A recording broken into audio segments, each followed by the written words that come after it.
ആണ് വിവരങ്ങൾ നൽകിയത്. പ്രിൻസ് തുടരുക. മറ്റൊരു അപകട വാർത്ത കൂടി നമുക്ക് മുന്നിലുണ്ട്. ഇടുക്കി ആനയിറങ്കൽ ജലാശയത്തിൽ വള്ളം മറിഞ്ഞ് കാണാതായ ആൾക്കായി ഇന്നും തെരച്ചിൽ തുടരുമെന്നുള്ളതാണ്. മധ്യപ്രദേശ് സ്വദേശി സന്ദീപ് സിംഗ് റാമിനെയാണ് കാണാതായത്. പ്രതികൂല കാലാവസ്ഥ തെരച്ചിലിന് തടസ്സമാണ്. പ്രിൻസ്, എങ്ങനെ പുരോഗമിക്കുന്നു ഈ തെരച്ചിൽ?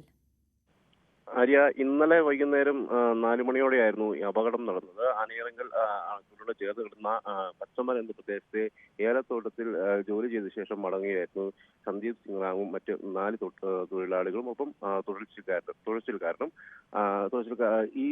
ഇവർ ഈ വള്ളത്തിൽ അണക്കെട്ടിലൂടെ മറുകരയിലേക്ക് പോരുന്നതിനിടയ്ക്ക് ഏകദേശം ഡാമിന്റെ മധ്യഭാഗത്തെത്തിയപ്പോഴേക്കുമാണ് അപകടം സംഭവിച്ചത്. കനത്ത മഴയും കാറ്റും ആണ് അപകടത്തിനിടയാക്കിയത്.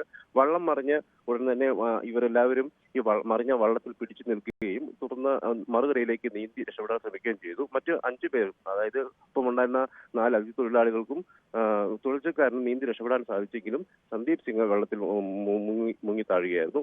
അല്പസമയത്തിന് ശേഷം മൂന്നാറിൽ നിന്നുള്ള ഫയർഫോഴ്സ് സംഘമൊക്കെ എത്തി തെരച്ചിൽ ആരംഭിച്ചെങ്കിലും ഇന്നലെ കനത്ത മഴയും ഒപ്പം തണുത്ത വെള്ളം അതിശക്തമായ തണുപ്പ് അനുഭവപ്പെടുന്ന ഒരു സാഹചര്യമുള്ളതിനാൽ കൂടുതൽ നേരം തെരച്ചിൽ നടത്താൻ പറ്റുന്ന ഒരു സാഹചര്യമായിരുന്നില്ല. അതുകൊണ്ട് തന്നെ ഇന്നലെ 6 മണിയോടെയാണ് തെരച്ചിൽ അവസാനിപ്പിച്ചത്.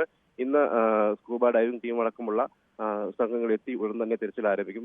രാവിലെ 9 മണിയോടൊക്കെ തെരച്ചിൽ ആരംഭിക്കുമെന്നാണ് നമുക്ക് അറിയാൻ കഴിയുന്നത്. ആര്യ, യെസ്, പ്രിൻസ് ജെയിംസ് ആണ് വിവരങ്ങൾ പങ്കുവച്ചത്.